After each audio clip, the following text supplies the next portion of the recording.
Inner peace does not mean not caring, right?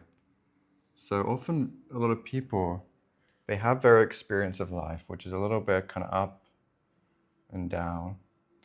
And then they want to break from it. They want freedom. They want inner peace. So what do? And this is often more of a spiritual approach, which can be useful to integrate, but on its own can create what we call bypassing, where what do? They put a blanket on it, right? So if you imagine this is their perspective, seeing it down, they just put a blanket over it. It's like putting a blanket over a fire. And so the up and the down is still there, but they put a blanket over it. And so what they get is this aggressive neutrality where everything is just this kind of, this line of nothingness, this line of meaninglessness.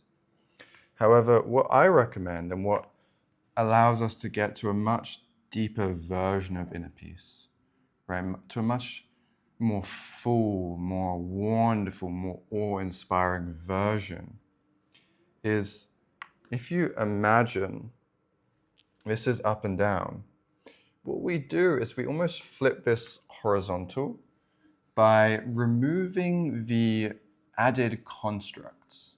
Okay, so when we remove the added constructs, what happens is we get to explore life through this beautiful lens. But the up and the down isn't something that we're necessarily experiencing as good or bad, right? We're just experiencing it as a version of fullness of life.